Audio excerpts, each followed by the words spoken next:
Is there a level of responsibility that I know that it comes with it? That person is the right person to be the right human in the loop, in the process. But very often that is not the case. Ethical intelligence is one of the prerequisites for AI leadership.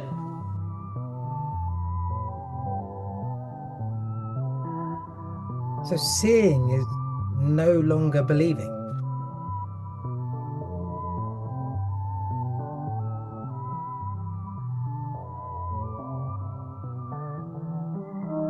This is After the Magic, a limited series podcast in which Gam Diaz and Sergio Maldonado will discuss the impact of agentic AI on various industries.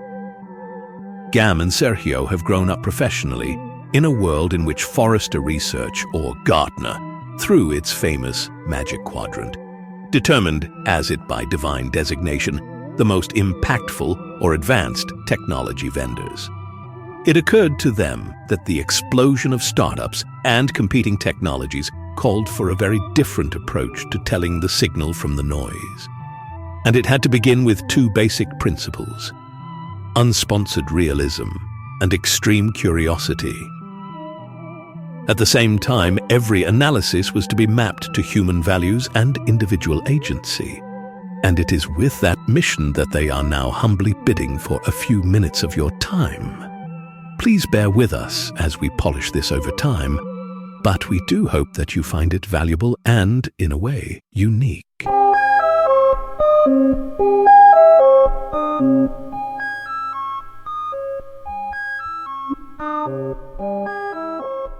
Okay, our guest today is Dr. Joanna Michalska. She's a strategic advisor, researcher, and senior executive who works with boards and executive teams on how AI-enabled systems are reshaping how organizations operate.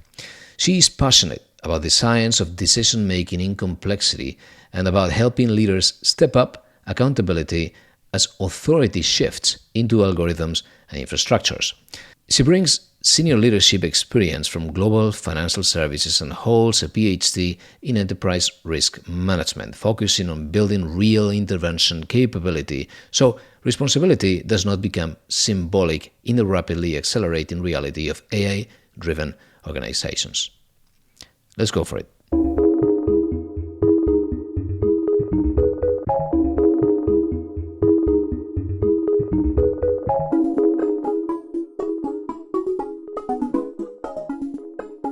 Joanna, thanks for joining us. Thank you for having me. It's a pleasure. Good to see you again, Gab. Yes, it's good. It's the news is heating up. Like every day, there's something new, there's something exciting, something that blows your mind, and then there's also some things that are probably scary. Yeah.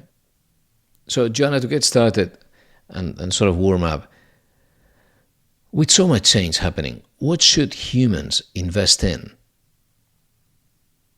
What should we focus on? I think human qualities is the prerequisite. So, I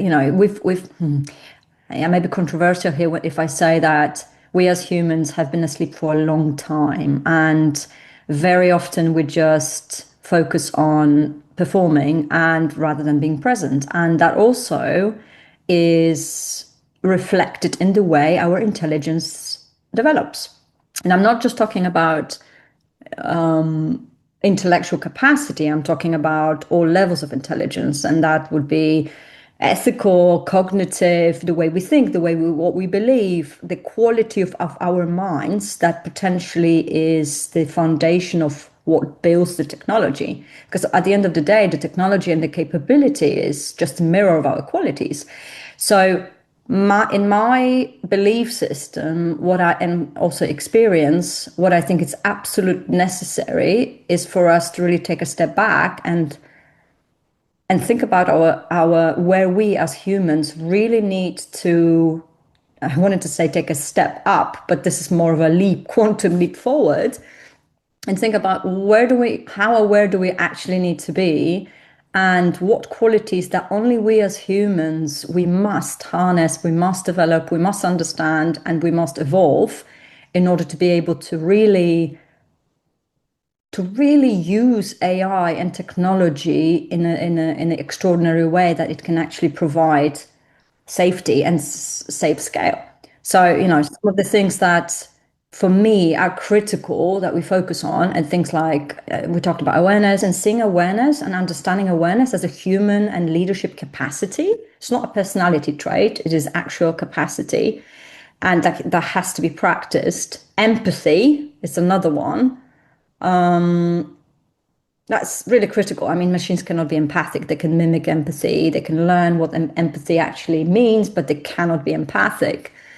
Moral courage is another one that, frankly, it's something that has to be, like, all of these qualities has to be practiced. And I call it, practicing humanity. And that's a daily dedication, really, the commitment to how do I become a better person, better human? How do I that's a question I think everybody needs to ask themselves every day, how do I become a better person, better version of me, better, how do I practice my awareness, my empathy, my moral courage, and how am I able to build trust and then design the whatever technologies that I'm designing in a safe way. Right. And when everything is automated, how do you discern reality or human reality? I talk quite a lot about governance and the way we oversee things, or the way we are creating systems that actually enable us to trust. How do we do that? And how do we make sure that it's practical as well? Because governance is often something that, or people don't like to talk about. It's like, how do we make sure, how do we know that whatever system we are becoming part of, whether this is using it as, holiday booking system, taxi. I mean, this morning I was thinking, I'm just going to book a taxi to the airport, and then I have all of these websites and actually don't know what's real and what is fake.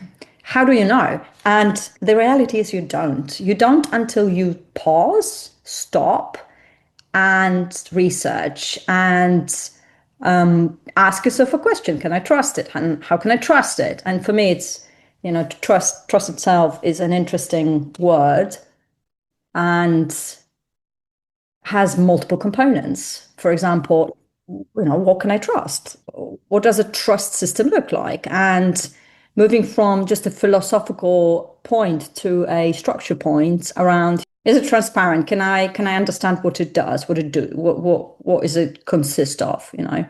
Is there a level of responsibility that I know that it comes with it? Who do I go to? Is it clear who's responsible for whatever needs to happen?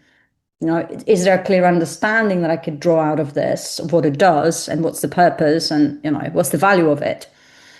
Because at the end of the day, if the answers to these questions is no, you probably need to pause and actually redirect somewhere else, or make decisions to change it, depending on, what's your role in the process. So seeing is no longer believing.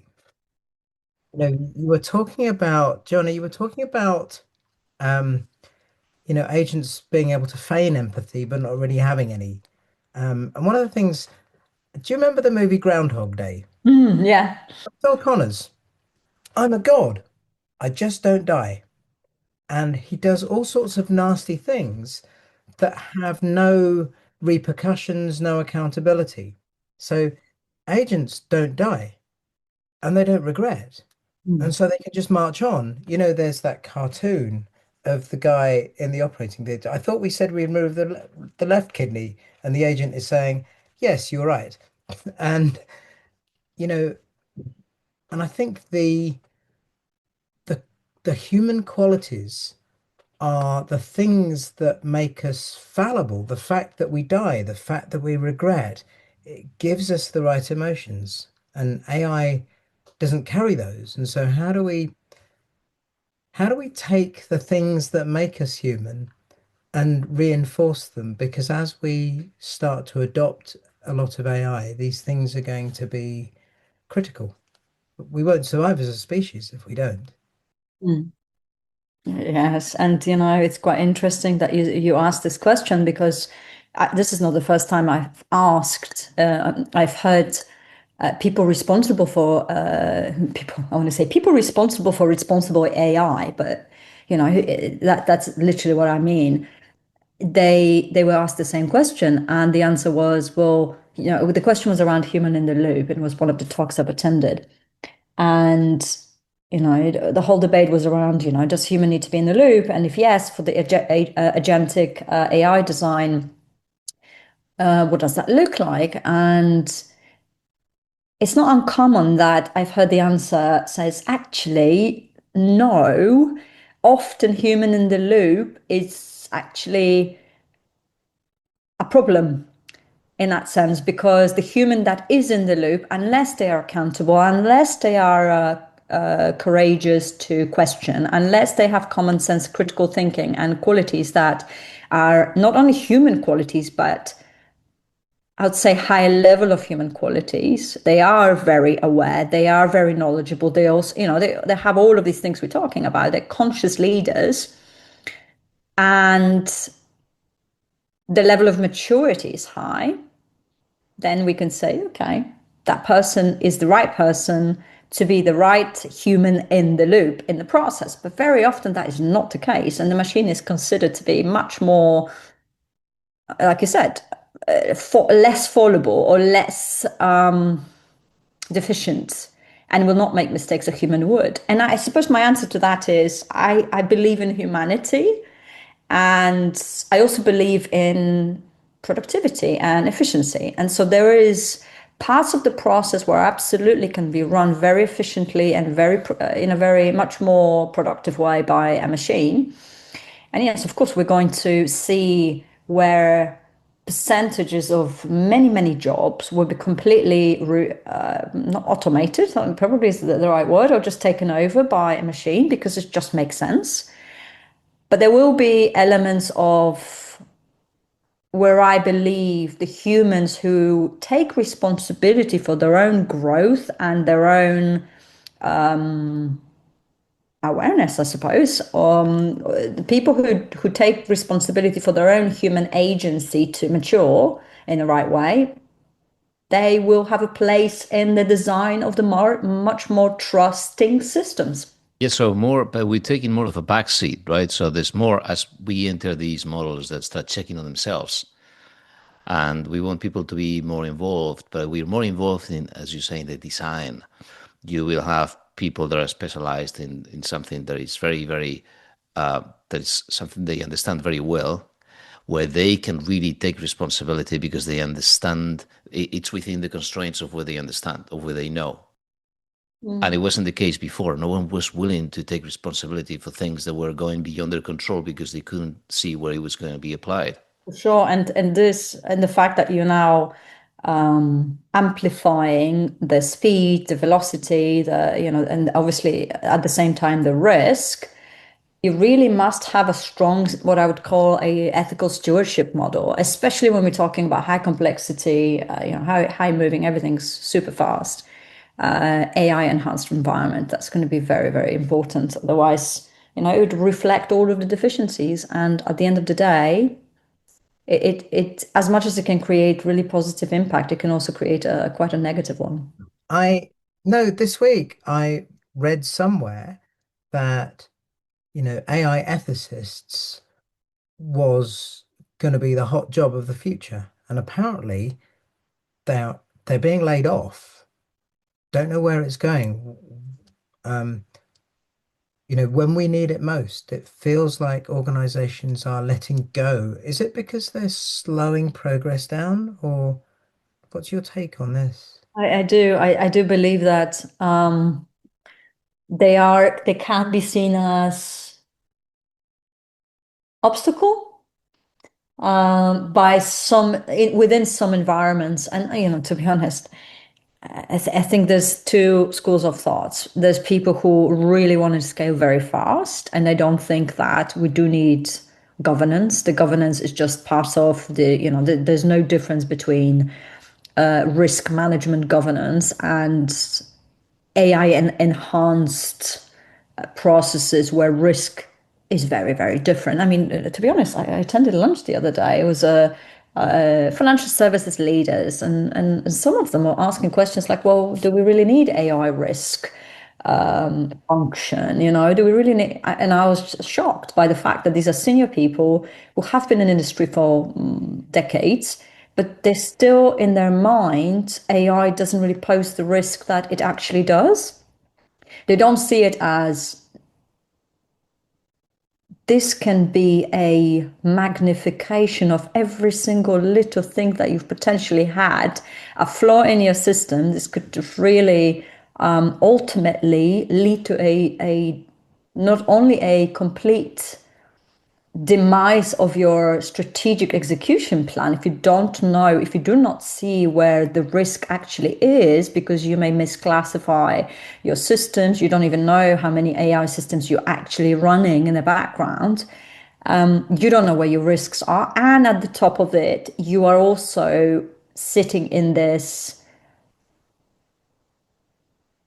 really misaligned sense of confidence that you know what you're talking about, where actually you may not be seeing what you're dealing with. So I think it's quite frightening that there's still lack of awareness at a decision maker level that this is a moment where we really need to all stop and think of how do we collectively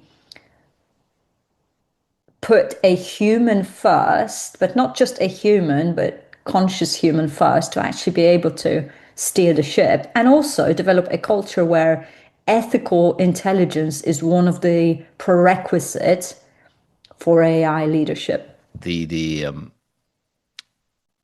AI ethics role, I'm not surprised that people are afraid of it, because it decides for you. It decides for the organization. If someone is in charge of AI ethics, all of these things that you never had the time to think, or you couldn't really, make up your mind about. Now someone is this new moral compass, and the more they start deciding, that you realize they're sticking their finger into something you should have decided. You should have had that value set first, and that is very, very challenging.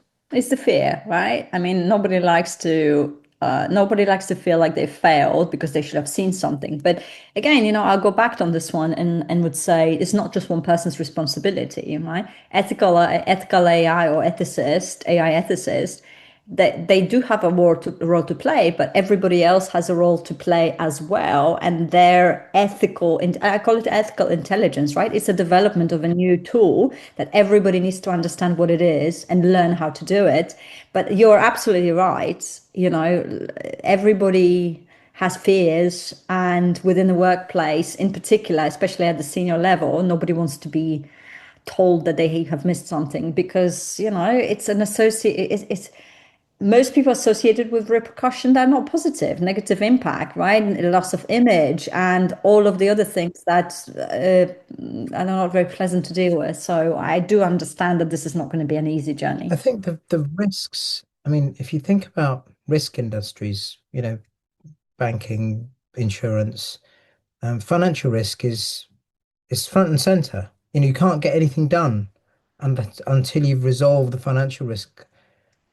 But now it feels like the case that every organization needs to understand the social risk.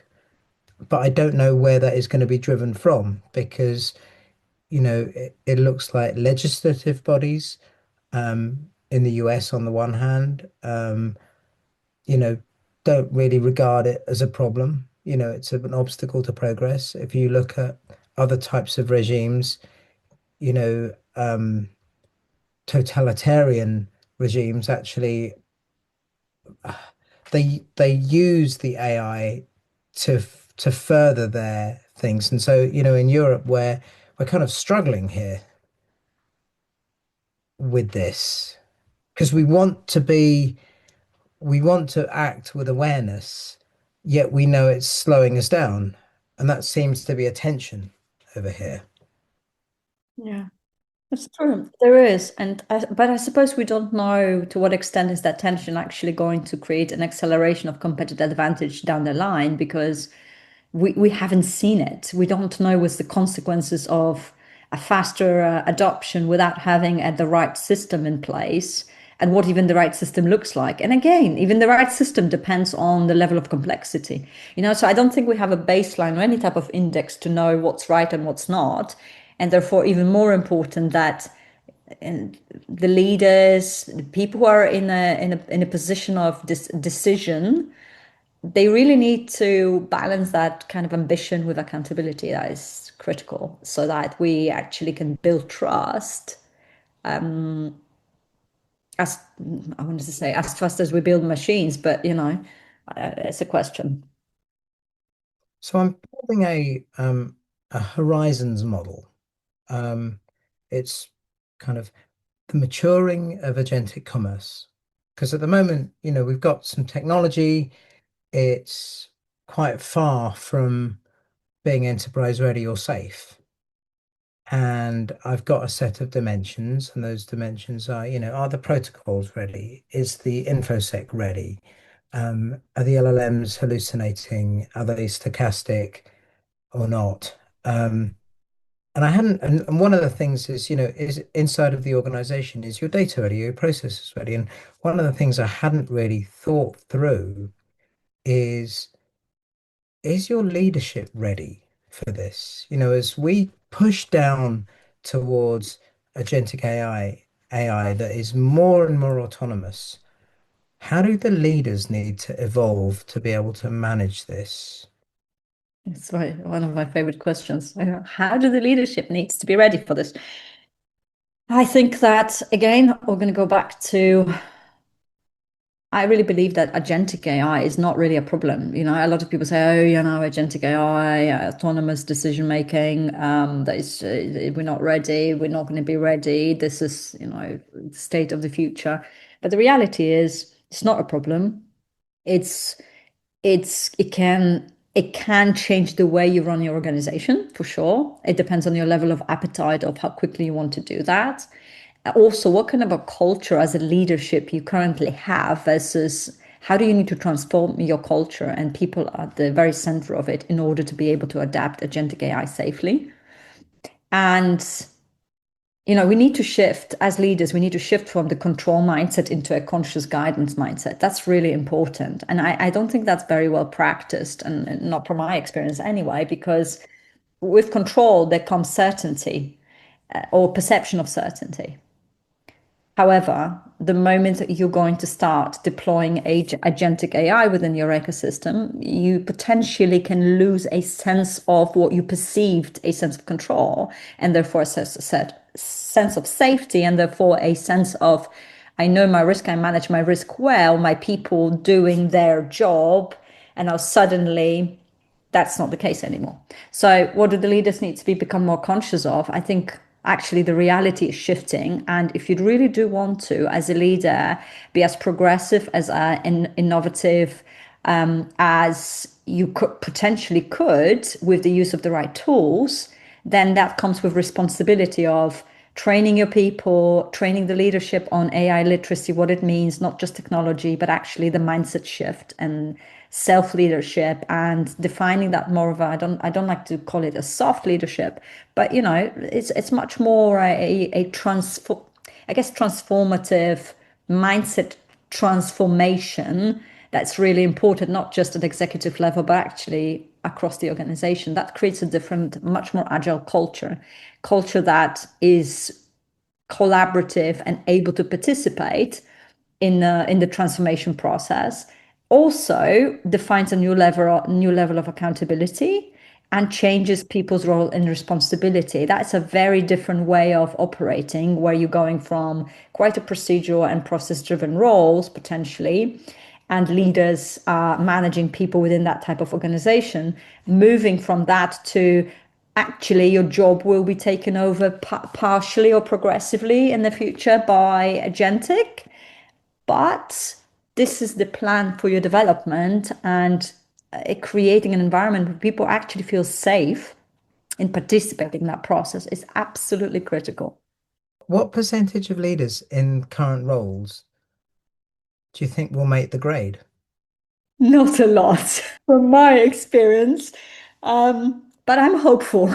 And I think that sometimes I mean, to be honest, with the willingness, anybody could practice a different mindset and transform their own mindset. But the first step, there needs to be a decision and a choice. First of all, awareness, and then a choice that I actually want to do that. Whether that's the case today, very rarely. It's a new kind of leader. You need to know what you believe in advance, and who knows what they want. The more you automate, the more you need to really know. If you start, the beautiful thing about doing things in a very human way is that you can improvise, right? You can just call a new meeting and just change your values. Yeah, you know right? what else? Your mission statement can change tomorrow. I agree, but I also think that if people were really fully aware of what they can achieve with with this level of technological capability, they would really have a much more of a motivation and determination and commitment to change. But as humans, we really do need to have a strong motivator to get us going. Otherwise, we're very complacent into just carrying on as we always have. And for decades, we didn't have to change that much, and we had a choice of maybe just carry on, and that was safe. But that's no longer the reality, because within this world, I had something very interesting the other day, that we are the first and the last generation who, not only the first generation that see this level of acceleration of technology, and the last generation can actually influence design and adoption and potentially evolution of it. So I think we have a great role to play, and all we need to do is really just to say yes, take a personal choice that we do need to transform the way that we lead, the way we see the reality, and the way we can impact not only the personal leadership, but also organizationally and socially.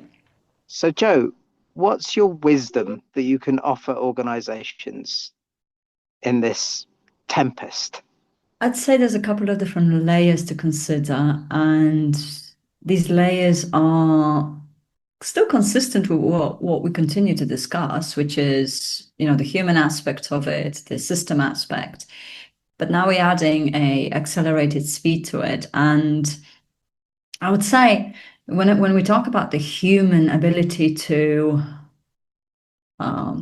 actually manage the speed of change, what to me is really, really important is that we really consider this ability to make decisions. And it's not just from the perspective, the whole decision architecture and how organizational decisions that are really important to strategic execution are made in the environment where everything is happening so fast.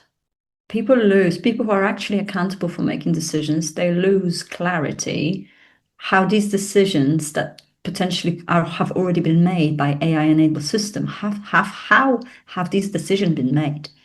And so there is a lost confidence, lost transparency, and lost confidence in what am I actually governing and what am I actually signing off if you're a decision-making sign of power, or even auditing something, right? Or even if you're the board member, what is your role now?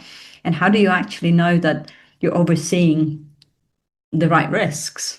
Like, we're running the right risk, and how do we oversee them? So it's really fundamental that the way that the decision-making process is constructed as a part of the governance is critical. I think that's a very fundamental part. And then the question is, do we really have a critical way to intervene? And do we know when to intervene, to stop, or to take an action that either alters or adjusts or stops or pauses or whatever it is, right? It's incredibly difficult to do that at this pace of adoption.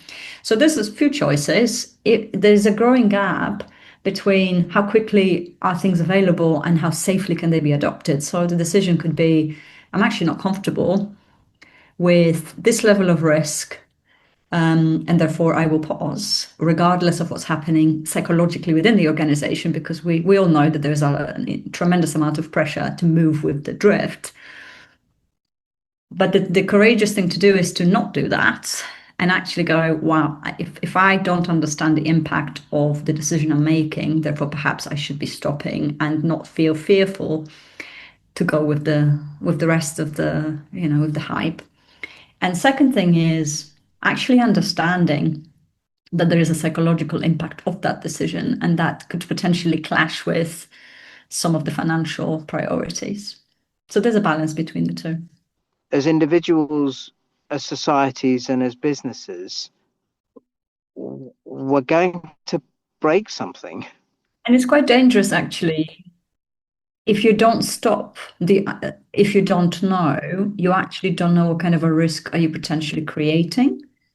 And it's quite dangerous, and the impacts of it are unknown. So you don't know not only what you're creating for your organization, but also broader to society, socio-technical impact, and how long are these impacts actually going to be long lasting. So I'd say it's prudent to stop if you don't know. But in order to stop if you don't know, or pause until you find out and you're comfortable with the decisions, it's really important that you don't act from this misplaced confidence or peer pressure, and actually have enough courage and confidence to say, I don't know, and I need the following to find out and to be able to make a decision. That's not an easy thing to do, especially as an executive. Thanks, Joanna. Plenty of food for thought. Thank you. Thank you. It was a pleasure talking today. Bye. After the Magic is produced by Gam Diaz and Sergio Maldonado. AI voiceovers are generated with 11 Labs. This show accepts no sponsors, but you are welcome to reach out to our hosts if you believe you have a mission worth their time. Find them at afterthemagic.com.